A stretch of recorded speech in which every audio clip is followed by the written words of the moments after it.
Greetings friends, welcome to this week's tactics video. It's a triumphant return for Terminators. They're not Firstborn, they're not Primaris. Let's find out all the details in this week's tactics video.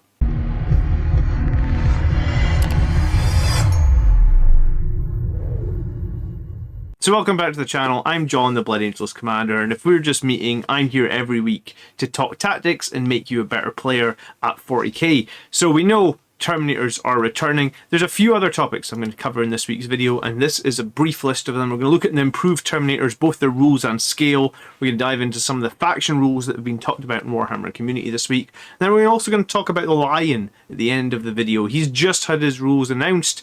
We're going to decide if we're going to include him in a Blood Angels list. I guess a lot of people want to know that, being that he will be going on pre-order the day after this video airs. Also, Dante and the new Sanguinary Guard dice are going up for pre-order tomorrow, and there will be a video coming out on them soon. If you are going to pre-order them here in the UK, consider using our Element Games affiliate link in this video description. Doing so will save you up to 20% on the price of these new models, and also a couple of percent will be kicked back to the Blood Angels Commander channel. I'm ever so appreciative to everybody that does that. It helps me buy new gear, new cameras, all that sort of stuff to make the channel better, so thank you. Let's move on then. So, true skill Terminators. We know that we're getting new Terminators, so these are not Firstborn or Primaris. Basically, the way they described it in the lore was any Marine can go inside a suit of Terminator armor, be them a Primaris Marine or be them a Firstborn Marine. They also noticed a few times over the last couple of weeks they've started referring to Terminators again in tactical Dreadnought Armour. That's originally what it was called. We haven't heard it called that for a long time, I feel like. I mean, it is occasionally mentioned in the codexes, but what that does mean is Dreadnought Armour. Why are these guys toughness 4? Surely they should be toughness 5, and that's something we're going to discuss in a second. So, we've got upscaled new Terminators. But they're not Primaris, they're just upscaled to be more representative of the size that they should be on the battlefield. They also have a really interesting, much better looking Terminator teleport homer than we had before. And while these guys here, you can see in the photo, are obviously Ultramarines, this would be your standard generic kit where you could make them or paint them in whichever chapter you want.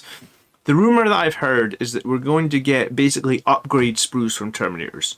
So if you want to get that Blood Angels Terminator upgrade sprue, or the Blood Angels Terminator kit that was out in the past, it might be time to buy it, because I don't know how much customization we'll get with upgrade sprues. Customization of Primaris models hasn't been great.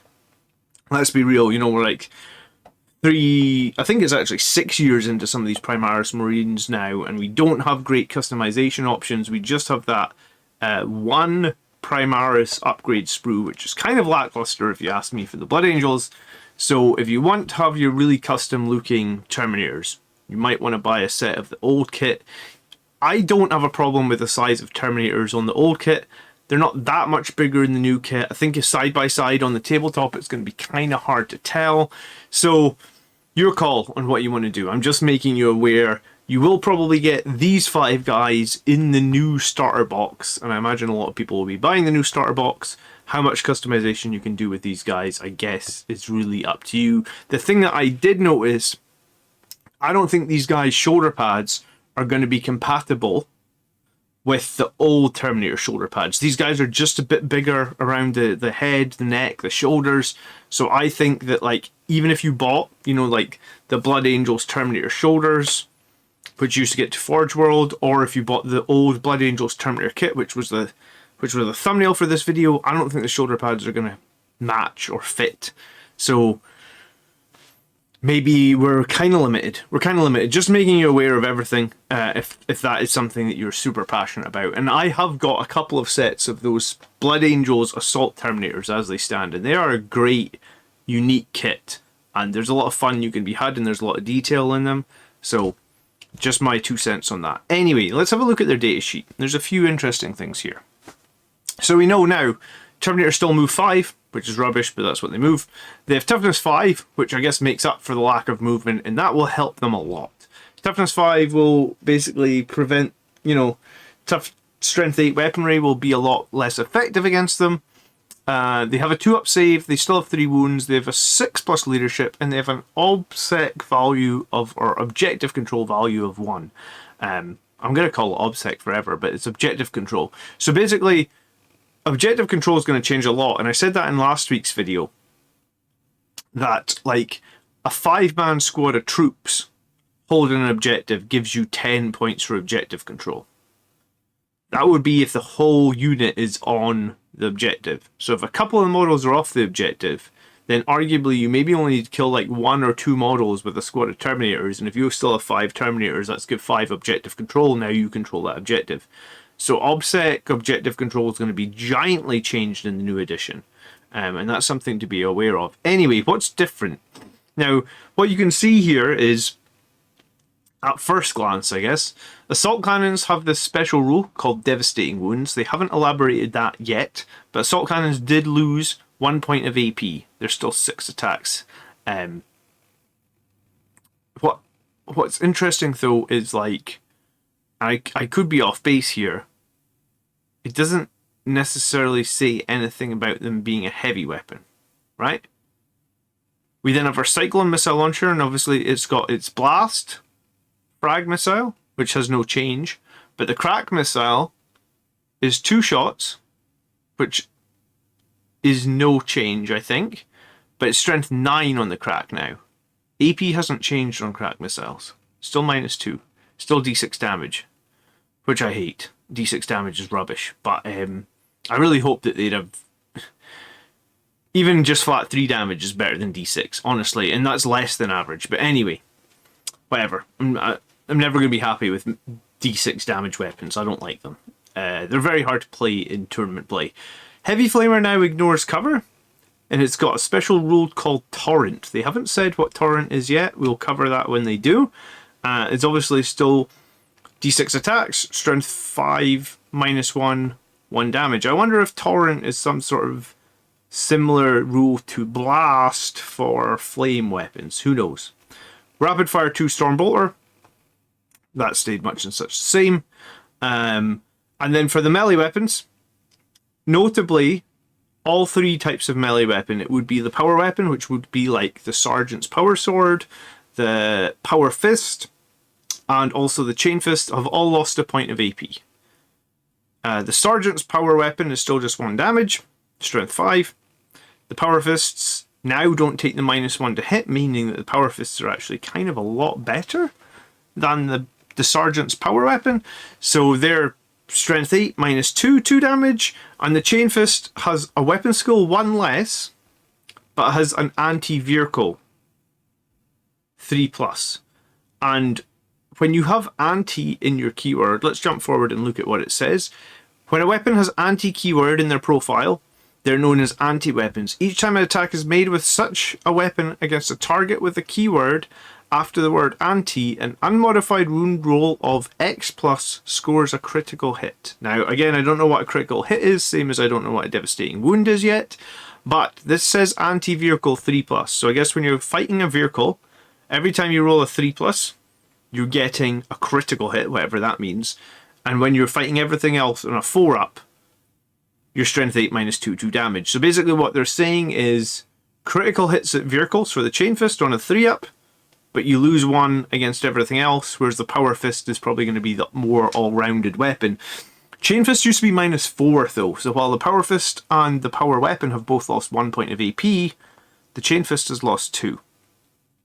It's interesting that they just call it a Power Weapon now, which means, you know, it could be a Power Sword or it could be a Power Axe. I guess that gives you a little bit more customization, or the Power Maul. There was 3 different profiles there, like a Power Sword was different for a Power Axe. So that makes me wonder if they're going to have simplified some of those power weapons for other units as well. I think we're probably going to see that, because they did talk about making it simpler. So maybe, like, if you think of a Power Axe as like strength 6 -1, maybe a Power Axe and Power Sword are just the same. What could that mean for Incarnate Blades for Sangre Guard? Well, I guess I don't know. So a few things of interest to note around like the weapon options that we have here. What are the abilities that they've given Terminators? Well, they've got an invulnerable save of 4-up combined with their 2-up. Nothing really changes there. They've got the Teleport Homer, so at the start of the battle you can set up a Teleport Homer anywhere on the battlefield that is not in your opponent's deployment zone. If you do that once per battle, you can use the Rapid Ingress stratagem for 0 CP. When resolving that stratagem, you must set this unit up 3 inches horizontally of that token and not within 9 inches horizontally of the enemy models. That token is then removed. If we check out Rapid Ingress, which is on my next slide, you'll see that Rapid Ingress is a stratagem that you use at the end of your opponent's movement phase for 1 CP. 1 unit from your army that is in reserve, so that would be your Terminators. Your unit can arrive on the battlefield as if it were the reinforcement step of your movement phase. You cannot use the stratagem to enable a unit to arrive in the battlefield during a battle round it would not normally be able to arrive in. So basically, you still can't arrive in turn 1. It's going to cost you 1 CP. It's going to cost you 0 CP if you want to bring them in next to the teleport homer. But that's going to open up some really interesting options. So you put the teleport homer down somewhere offensively or on an objective, for example. And if there's an objective, let's say that the enemy can't get to in turn 2, for example, then let's say they went first. So they go first. Then you go your turn 1. And then in their turn 2, they're moving around the board.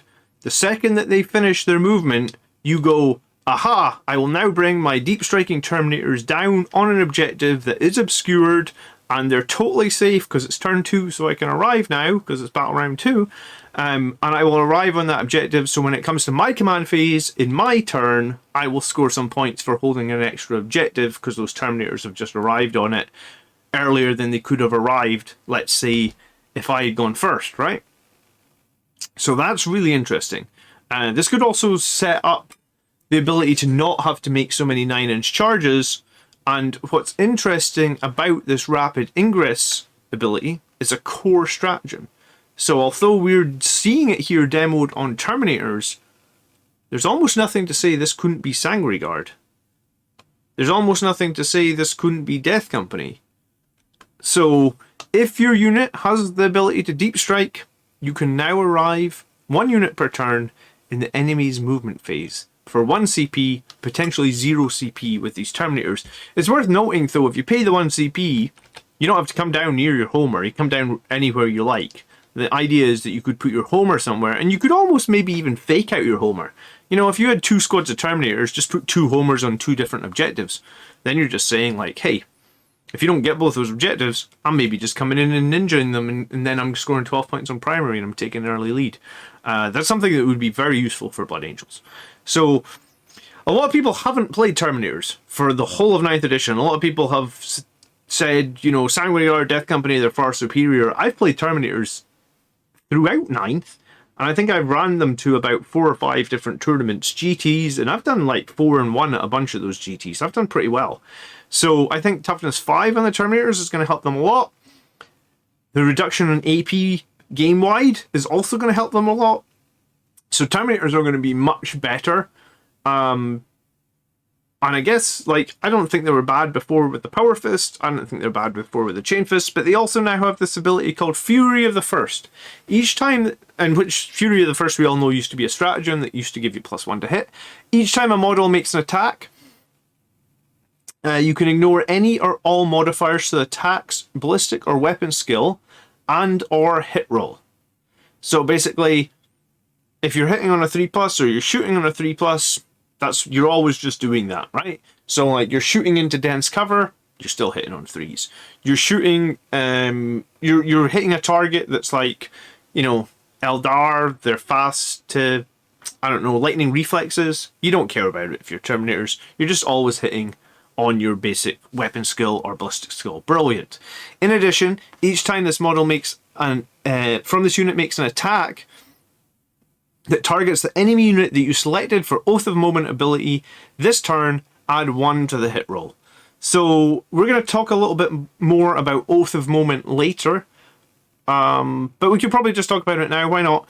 If your army is Adeptus Astartes, which we are, at the start of your command phase, select 1 unit from your opponent's army until the start of your next command phase. Each time a model from your army with this ability makes an attack that targets that enemy unit, you can reroll both hits and you can reroll wounds. So basically what that means is when you pick your Oath of Moment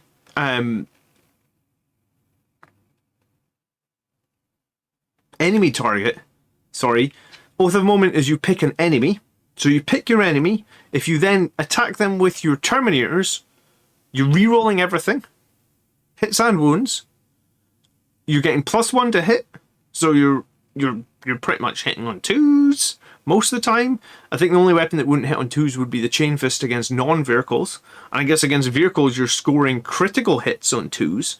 You're also re-rolling 1s, and then you're re-rolling your wounds. If Red Thirst is unchanged, that could potentially mean you're hitting on 2s, re-rolling 1s, you're wounding on 2s, you're re-rolling 1s. If this Fury of the First remains on, like, melee Terminators, which I can't see why it wouldn't be, Thunderhammer Terminators could be a real handful for people to deal with now, assuming you pick your Oath of Moment ability well. Now, what they said about Oath of Moment is every faction in your army, regardless of which attachment you're using, gets Oath of Moment. Think of it like, you know, Orcs get WAG, Tyranids get Synapse, Astrometallan get Orders, well, Space Marines get Oath of Moments. So Oath of Moment is our army-wide rule that we can always pick, so we can always basically designate one enemy where we're going to get full hits, full rerolls to hit and wound. So arguably that's better than having a Chapter Master. So rather than buff a single unit, you buff, like, basically you debuff some really nasty target that you need to kill. It also mentions rapid fire, and we know what rapid fire does on Space Marines. If you're within half range, you basically get to shoot twice.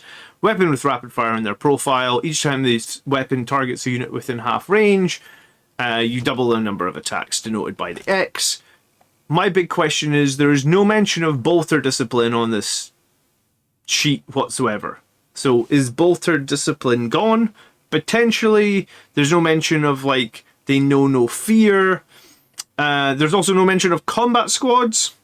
Like I said, AP is generally down 1 point. Behind my head, I'd said that they're toughness 5, they're more durable, crack missiles are strength 9, and the Teleport Homer rules are actually much more like 8th edition Teleport Homer. Because the Teleport Homer in 8th edition, you did put it down somewhere in the board, and if the enemy, it was actually if the enemy moved within range of it, then you could deep strike or something. So I guess Teleport Homer rules are just totally new now. I think I like these more. I think this is better than what we have in 9th, and probably better than what we have in 8th. So new Terminators. Terminators obviously at the moment are 165 points. I guess that can all change. We don't know any of the point stuff for 10th.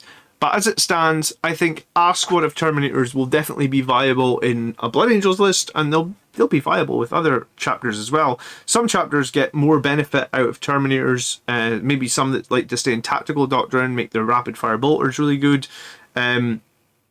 Somebody did say that they think a bolter might be a significantly difficult to deal with weapon now.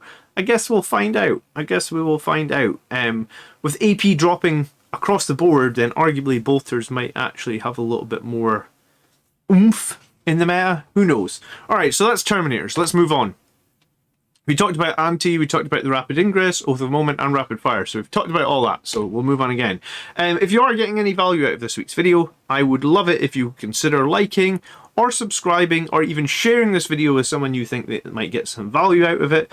I am John, and I'm here every week doing tactics videos for, I guess, Blood Angels and possibly the more general Adeptus Astartes as we move into 10th edition and move into these new detachments. I'll be covering it all on this channel, and if you would like to support the channel in any way, shape or form, I do have a Patreon, which is in the video description, and I do also have a big join button underneath here, YouTube join button. Both of those basically for the price of a cup of coffee, like $3 or $4 a month, you can support the channel, and that would mean so much to me. Thank you to everyone that supports the channel so far, and please do consider doing that.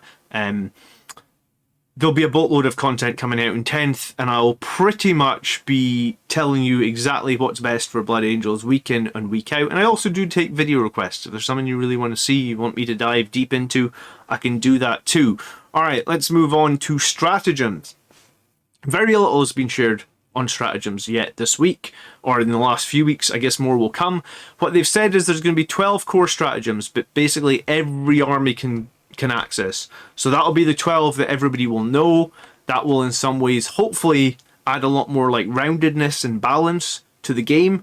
I was talking to some friends and they were saying that they thought the game was the best it's ever been at the beginning of 8th edition, when this was very much a simplified game set of rules before all the codexes and all the bump came on top. So maybe this is going to feel similar. So everybody gets access to these 12 core, and then there's no more than 6 per detachment. They shared a Blood Angels. They shared a Space Marine one here. This is for a Gladiators Task Force, which is one of the detachments of Marines.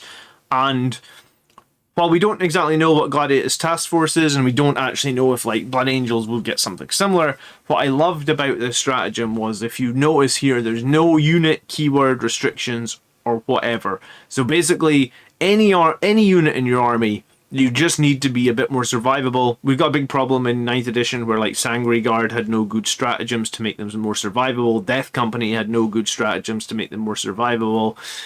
There was a cool aggressor one, basically the same as this, but you can only use it in certain situations on Mark 10 Gravis against 1 damage weapons. So there's a lot of complexity there. This is good. This stratagem is good. It's 1 CP. It's nice. It's easy to understand. Just worsen the AP of an incoming attack by 1 when your opponent chooses to shoot or fight against like an Adeptus Astartes unit.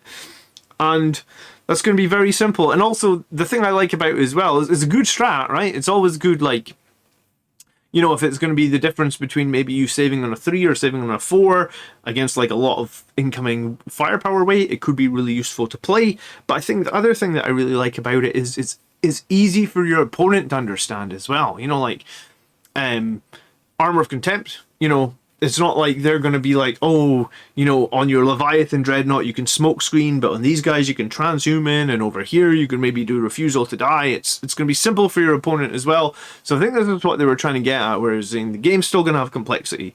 It's just going to be simpler, but not simple. And I think my understanding of this strat is that I'm feeling positive about that. So, okay, so we don't know anything else. More strats will come. Obviously, I'll be diving into loads of strats and I'll make loads of videos on all of it as soon as it's all released. So that's why I was saying in my last slide, please consider subscribing. Enhancements, right? They shared 1 enhancement. Again, it's for this Gladiators Task Force, which is a detachment of Space Marines that's quite suited to Ultramarines, is what they said, but it doesn't exclusively have to be Ultramarines. So so they said for enhancements, they're all detachment specific. So basically they include personal war gear, such as Artificer Armour, which is basically the bearer gets a 2-up and a 5-up feel no pain, or tactical talents that allows a commander to enhance the unit they're leading. So it sounds much more like it used to be, where special characters can join units and then they can take an enhancement that will enhance the unit that they are quote-unquote leading. That sounds really interesting. If that's balanced right, that will be really good. You're going to get 3 enhancements you can take. I imagine these are going to cost CP, but they haven't specifically said that. And again, when I look at Artificer Armour, I was actually pleased with this, right? And there's a couple of reasons I was pleased with this. The bearer has a 2-up save and a 5-up feel no pain. So if you think about Marines, like a Space Marine Captain or something like that, they're normally on a 3-up base save with a 4-up invuln. So if you give them like a Storm Shield, then you basically end up having 2 4-up invulns and they just cancel each other out and they're completely worthless. So Artificer Armour here, giving the 2-up save, basically improves their base save and then gives them a 5-up feel no pain. So this is actually much better than basically like the Artificer Armour that's in the game currently. And also, I guess like it just feels like it's going to synergize. So like the invulnerable component is probably not going to be wasted. My hope, and it's a big hope, I really hope that they give named characters the flexibility to choose their enhancements, because I think that will open up the game a lot more to named characters. And Blood Angels have a lot of named characters that get no play. Corbolo, Tycho, Sanguinor, like they just have had no play the last 3 years. None of those characters have had any play, and I think if they open this up, then that'll be great. But we don't really know that. That's my hope. But regardless, I guess this is cool. I think they're going to do that, because I think one of the things that you would want is you'd want to pick like a named character to lead a specific unit, and you'd want to pick an enhancement that really helps them lead. They didn't say how many enhancements there was per detachment, But this is the one example that we had. And then finally for today, let's talk about the Lion. The Lion's rules got released, and there's a little bit to digest here. And I guess the reason that I'm covering the Lion is because I've been playing a bit of Arcs of Omen, and I've been including Guilliman in my detachment, and Guilliman, as he stands with his current rules, is very good in a Blood Angels detachment. He brings a lot, he's a melee monster, he's a buffing monster. So I just wanted to talk about if I think Lionel Johnson could be included in a Blood Angels detachment. Obviously, he's just coming out again tomorrow. He comes out with 3 Blade Guard veterans, and he's $65, and he comes out with a couple of art prints. So if his rules are good, I was like, cool, I'm going to grab him, because it's quite fun playing with a monster if you've never done it before. Blood Angels obviously haven't had the ability to play with monsters, so that's why I thought we'd just talk about Lionel for a second. So yeah, what do we know then? We know he has like 10 attacks, weapon and ballistic skill of 2. He basically has, I guess, like some sort of plasma pistol / bolt pistol combi weapon thing, I guess. Doesn't look like you can fire both profiles. So you even get like essentially it's a mastercrafted bolt pistol, is it? And then like a plasma pistol. His melee weapon is where the interest is. Fealty is strength 10 -5 4 damage, and with 10 attacks that's pretty good. His sweep obviously makes 20 attacks, -3 2 damage, and strength 6. The interesting thing here though is Primarch of the First Legion aura gives him friendly Dark Angels core or characters within 6. Each time the model makes an attack, reroll hits and wounds of 1. So that will affect himself because he has the keywords Dark Angels and he is a character. So basically, you will get 10 strength 10 attacks hitting on 2s, rerolling 1s, and then rerolling 1s on the wounds. I mean, strength 10's probably wounding on 2s or 3s. So it'll be like 2s rerolling 1s, 2s or 3s rerolling 1s, -5 4 damage. That statistically is a lot of -5 4 damage, like probably 8. Maybe even all 10.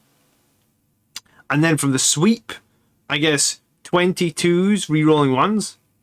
So again, that's probably going to be 18, 20 come out. And then strength 6, so if you're into like toughness 4 or 5 enemies, that's going to be 3 rerolling 1s. Realistically, that's probably 15 -3 2 damage. So he's a monster in combat. However, there isn't a lot more synergy to talk about, right? Here's like Forest Walk, so during deployment you can set him up in shadowed paths. If you do so, basically he's in strategic reserve. He's the Emperor's Shield, which gives him, so he's got 2 up normal save, 4 up invuln, toughness 6. Each time a saving throw is made, if he rolls a 6, the unit suffers 1 mortal wound in melee attacks. So maximum of 3 mortal wounds per phase. That makes him quite a bit weaker than Guilliman. Guilliman's obviously on the 3 up invulnerable save, and they're both toughness 6/9 wounds. Guilliman can be brought down pretty quickly with Meltifier, and that's with a 3 up invuln, and usually with Guilliman you have a lot of CP because Guilliman's giving you like 3 extra, so you can usually reroll some of those 3 up invulns.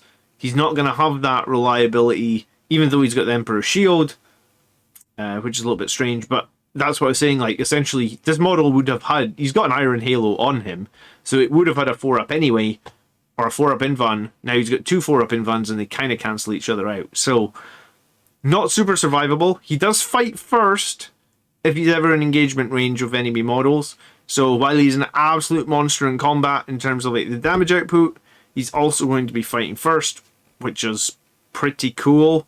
Twice per game, he can try and deny a psychic test as if he was a psyker, and if it's a chaos psyker, he can re-roll that deny test, so he gets a couple of denies.